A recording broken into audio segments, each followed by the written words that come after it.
بسم اللہ الرحمن الرحیم۔ السلام علیکم۔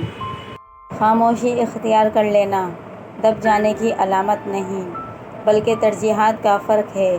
ہر بات اور ہر بندہ جواب کا مستحق نہیں ہوتا۔ مئی سے مئی تک کے سفر کے درمیان جو وقت ہے وہ مہلت ہے اور وہی زندگی ہے۔ خوشی اور خوش قسمتی وہ الگ چیزیں ہیں۔ آپ کسی کی وقتی خوشی تو چھین سکتے ہیں لیکن اس کی خوش قسمتی نہیں۔ اے ہمارے مہربان رب، ہمارے خالی دامن کو اپنی رحمت سے بھر دے، آمین۔ زندگی میں ہمیشہ وہ لوگ پرسکون رہتے ہیں جو پوری نہ ہونے والی خواہشوں سے زیادہ ان نعمتوں پر شکر کرتے ہیں جو انہیں اللہ نے عطا کی ہیں۔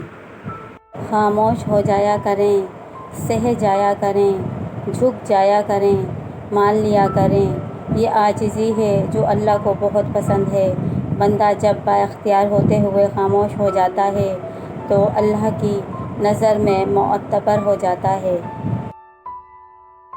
ایک دوسرے سے ناراض مت ہوا کریں کیونکہ میں اور آپ ان صلی اللہ علیہ وسلم کے امتی ہیں جو دشمنوں سے بھی محبت کیا کرتے تھے۔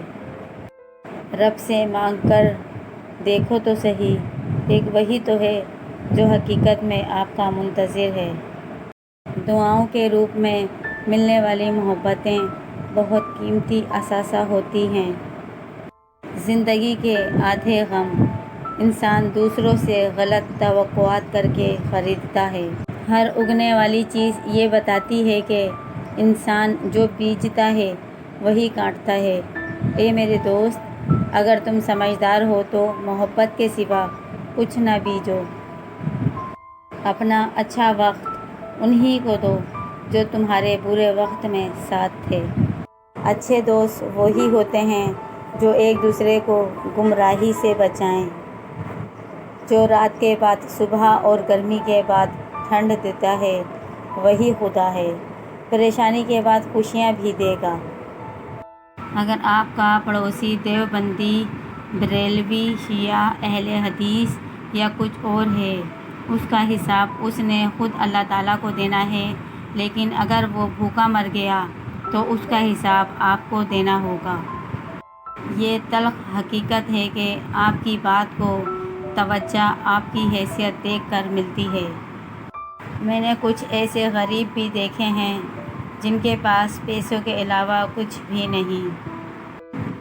نیند اور جہالت جتنی گہری ہوگی جگانے والے پر اتنا ہی غصہ آئے گا۔